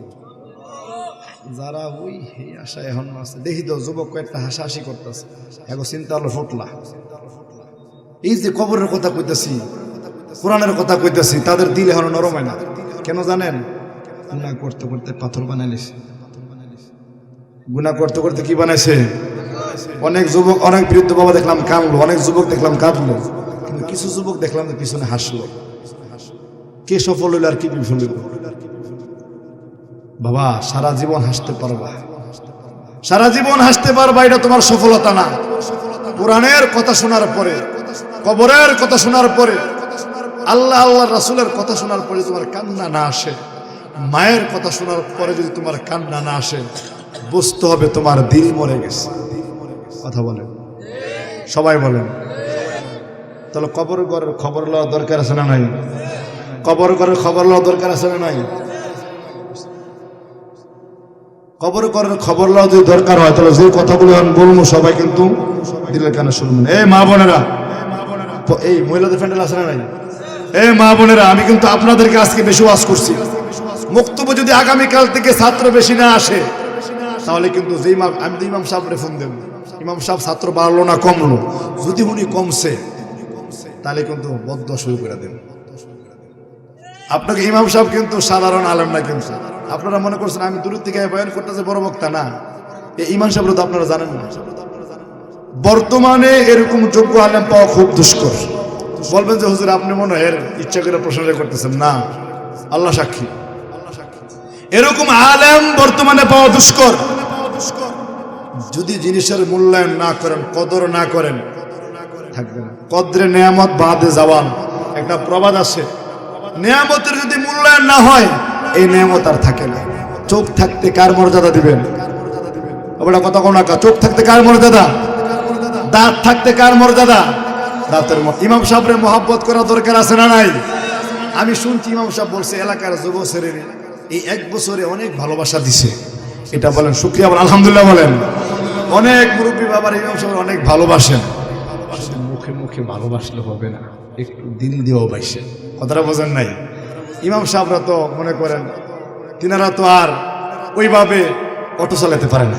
যদি মনে করেন ইমামতি করে অটো চালা, কিরি বস্তর বাজার মসজিদ, বাজার মসজিদ না, ইমাম সাহেব যে অটো চালা, তোরা এটা কি ইমাম রাখছো? ঠিক কিনা? হেবাটার ইমাম আপনি অটো চালাতে দিবেন না, সিএনজি চালাতে দিবেন না, বেটার একটু দিতে হইব না? হুজুর এটা না করলে ভালো হয়, এরকম না। মোহাব্বত তো 2 প্রকার, একটা হলো মন দিয়ে ভালোবাসাটা দরকার, তারপরে ইমাম সাহেবের খোঁজ খবর নিবেন মাঝে মধ্যে।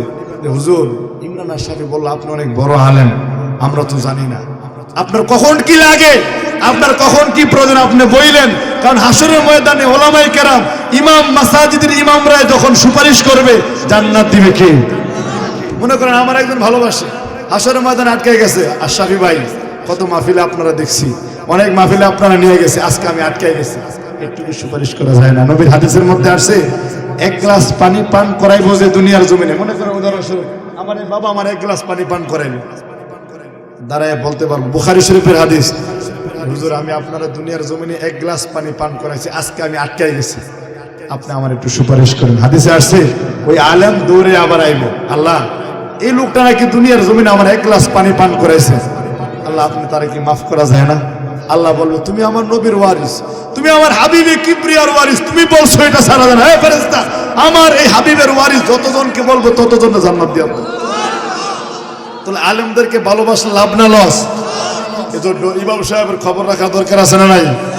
ইমাম সাহেবের খবর রাখবেন, ইমাম সাহেবকে ভালোবাসবেন, ইমাম সাহেবের সুবিধা অসুবিধা যখন যা লাগে।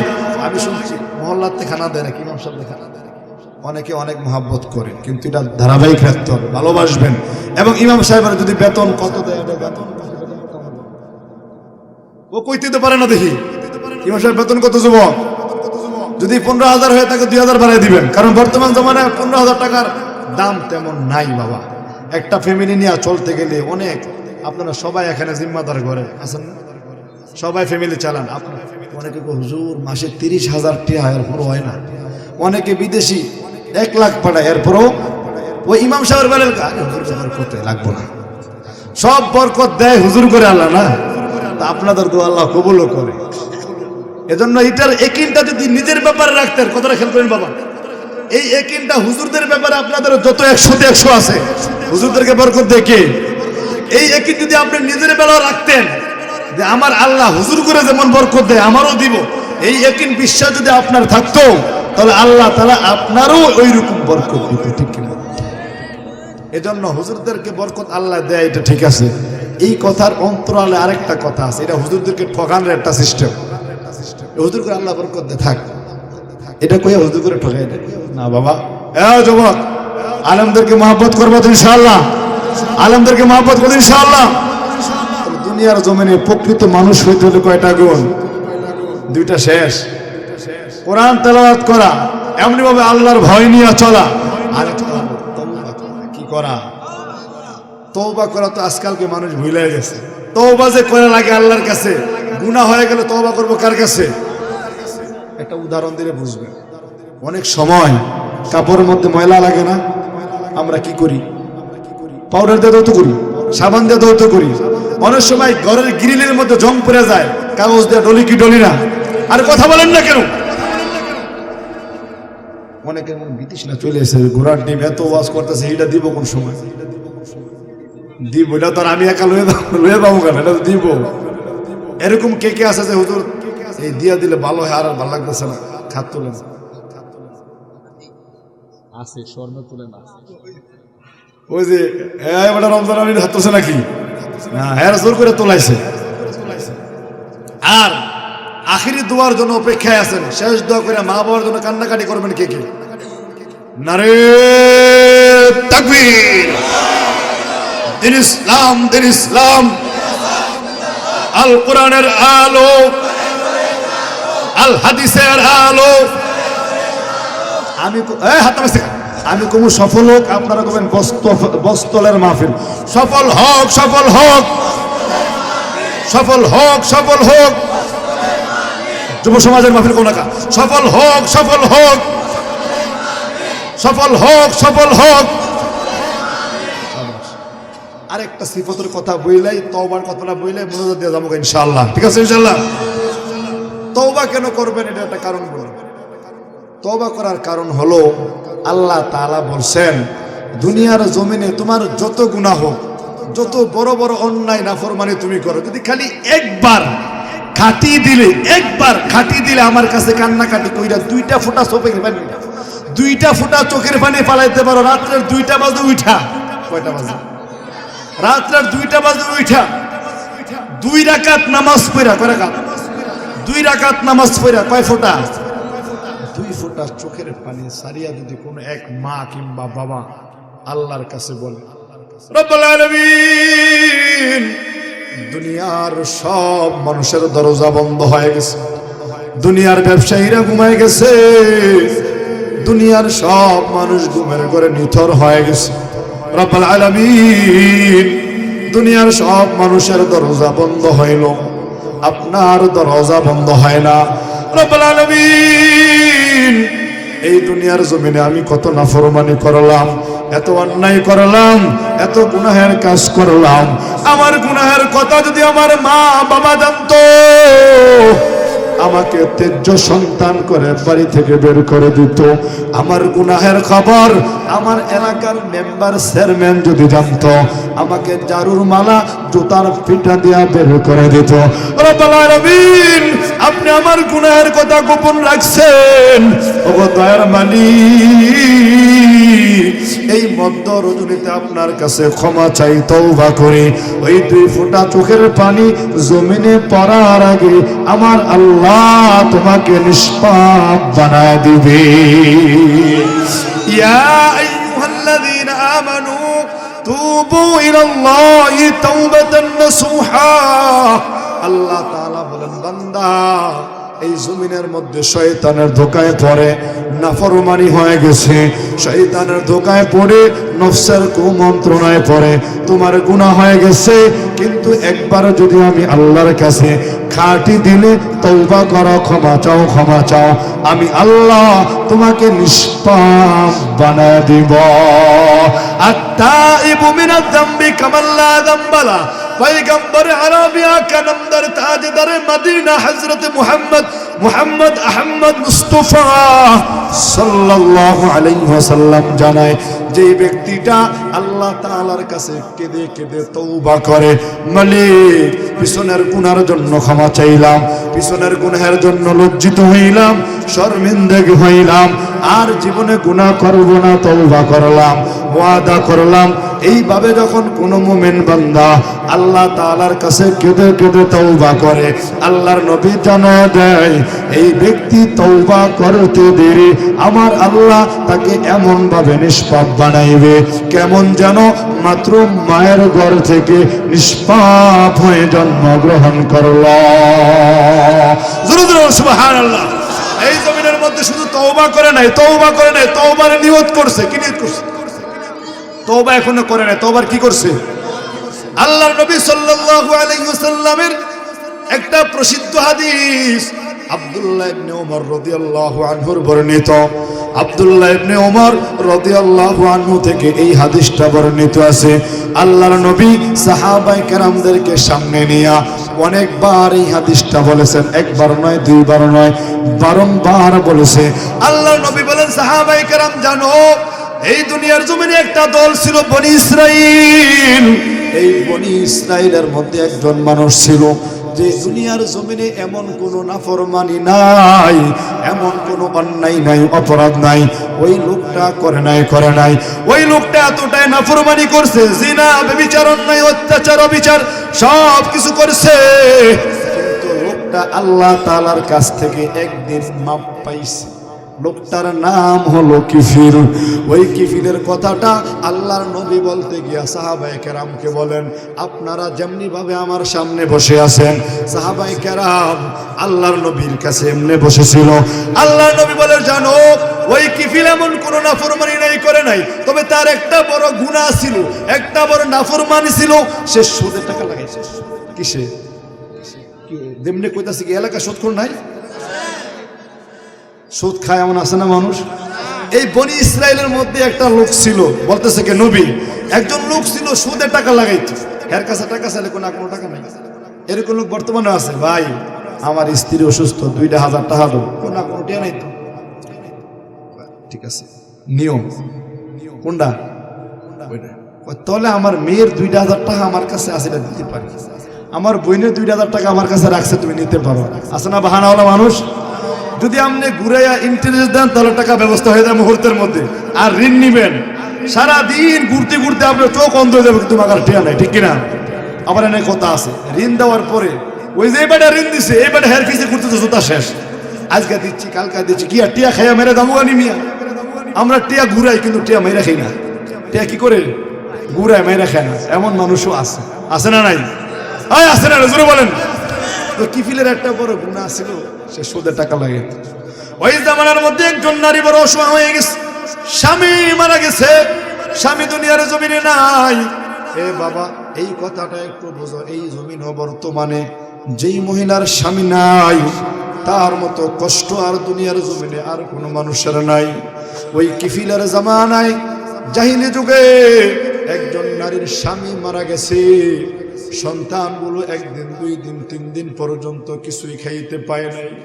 ছোট সন্তান একটু পরে পরে ডাক দিয়া বলে, মা আমাকে খাবার কখন দিবা? মায়ের মন ছটফট করে মা আর সহ্য করতে পারে না, দৌড়াইয়া কিফিলের বাড়িতে গেছে। ভাই কিফিল, আমাকে কিছু টাকা দাও। কিফিল বলে, আমি এমনিতে টাকা দেব না, তবে তুমি যদি সুদ দাও, সুদে টাকা দিলে আমি টাকা দেব। কাদাল ফুকরাকুর আইয়াকুনা কুফরান। মানুষ যখন গরিব হয়ে যায় তখন কুফরি অবলম্বন করার উপক্রম হয়ে যায়।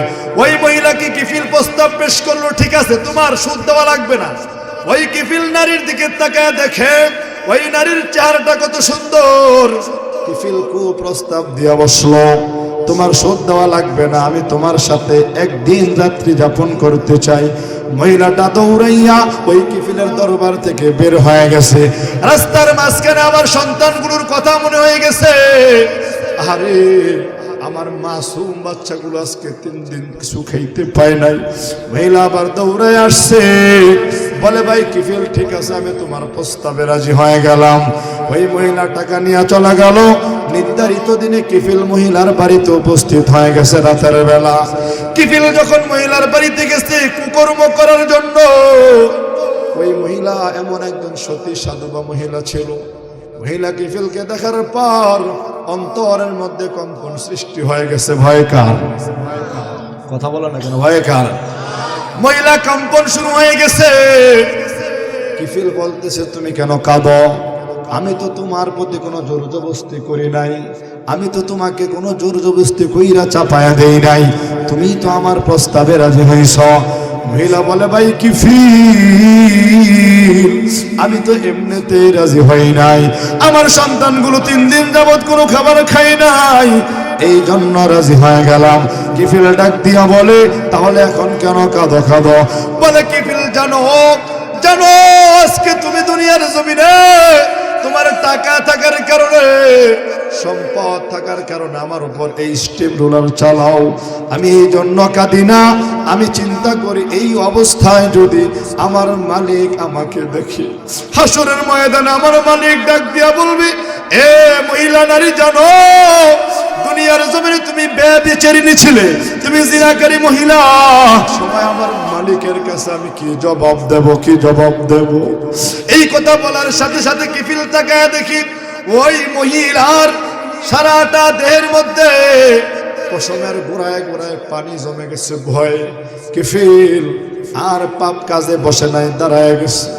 কিফিল ডাক দিয়া বলে, এ বোন, আমি তোমার কাছে ওয়াদা করলাম তুমি যে সম্পদ আমার থেকে নিয়েছিলে আমি তোমাকে দিয়ে দিলাম। আল্লাহু আকবার বলেন। যেই সম্পদ তুমি আমাকে দিয়েছিলা, যে সম্পদ তুমি নিয়েছিলে আমি তোমাকে দিয়ে দিলাম। আমি ওয়াদা করলাম, আমার মালিক তো জানে আমি কিফিল কত নাফরমানি করছি, আমার মালিক জানে এমন কোন অন্যায় নাই, অপরাধ নাই আমি কিফিল করি নাই। কিন্তু তুমি একজন নারী, তোমার স্বামী নাই, তুমি কোনো গুনাহ করো নাই, তারপরও আমার মালিকের ভয়, আমি আল্লাহ তাআলার ভয়ে তুমি এমন কান্নাকাটি করো। আমি ওয়াদা করলাম আজকের থেকে আজকের পর থেকে আমি আর কোনোদিন সুদ খাবো না, ঘুষ খাবো না, আমি আল্লাহর কাছে গিয়ে ক্ষমা চাইব।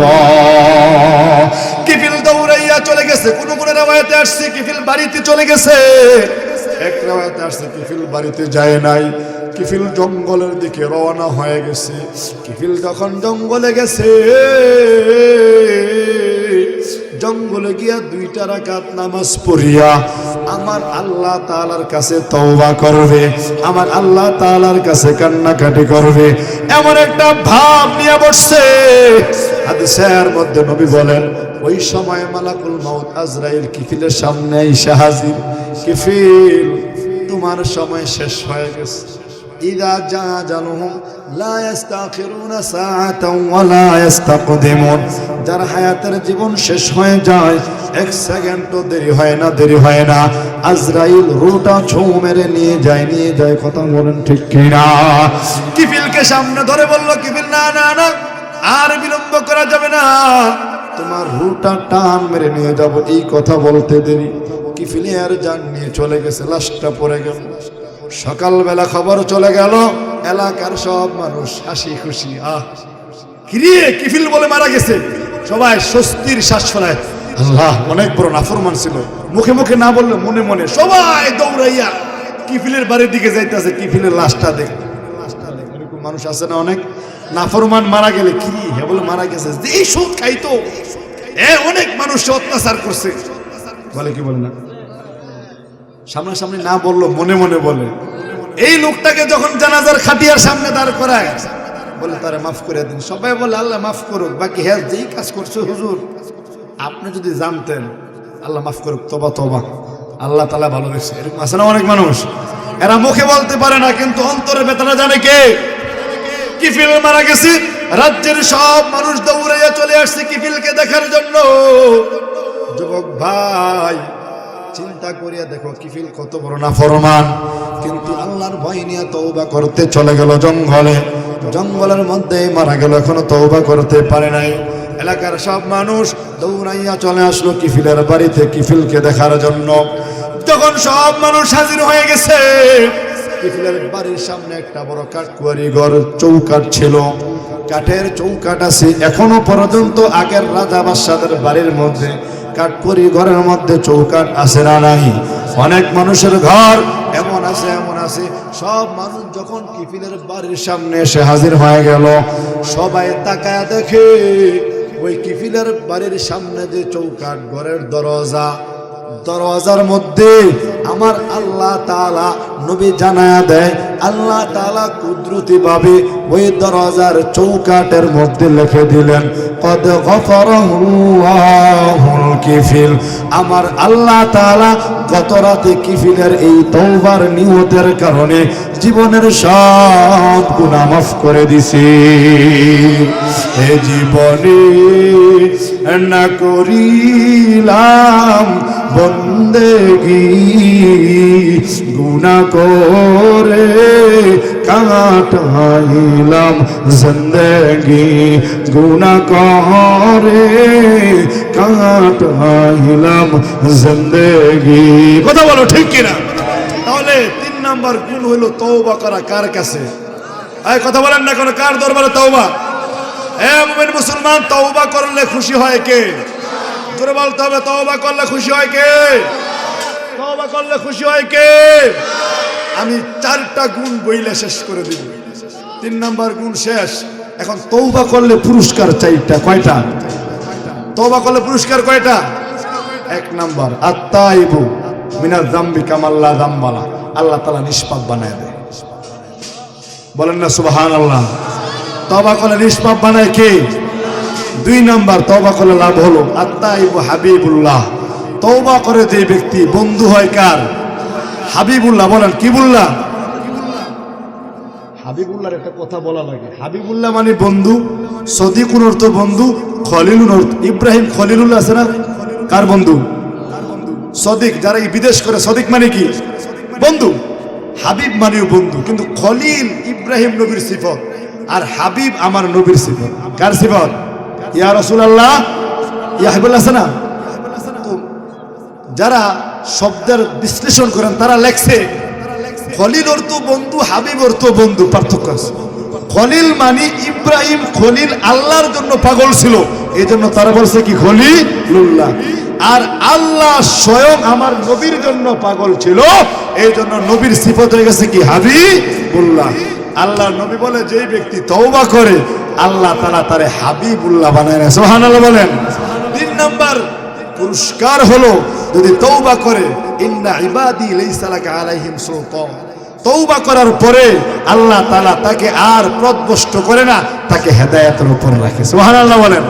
4 নাম্বার পুরস্কার, সর্বশেষ পুরস্কার, এই ব্যক্তিটা মারা যাওয়ার পরেই কবর করে একদল ফেরেশতা আল্লাহ পাঠিয়ে দিয়ে বলে তাতানাজ্জালু আলাইহিমুল মালাইকাতু আল্লা তাখাফু ওয়া লা তাহজানু ওয়া আবশিরু বিল জান্নাতিল্লাতী কুনতুম তুআদুন। এ বান্দা আর ভয় পাও না, তোমার কোনো টেনশন নাই, তোমার কোনো পেরেশানি নাই। আল্লাহ তাআলা আমাদেরকে পাঠাইছে, ওই যে তোমার দু চোখের আলো যত দূরে যায় তাকায় দেখো, তাকায় দেখো, তোমার জন্য জান্নাত প্রস্তুত আছে। জোরে বলেন সুবহানাল্লাহ। তাহলে তওবা করতে রাজি আছি তো ইনশাআল্লাহ? এই সবাই হাত তুলে আল্লাহর দেখে হাত নাড়া দেন। আল্লাহ আল্লাহ ডাক দেন, আল্লাহ মালিক। আয় আল্লাহ, বস্তলের জমিন থেকে আমরা আপনার কাছে মধ্যরাত্রে তওবা করতেছি, জীবনে গুনাহ করব না, পিছনের গুনার জন্য আপনার কাছে লজ্জিত হইতেছি, আর নাফরমানি করব না। মা বোনেরা আপনারাও হাত তুলে আল্লাহরে দেখায় দেন, আল্লাহ আপনি আমাদের তওবা কবুল করে নেন। আমিন বলেন, আমিন বলেন। হাত নামান।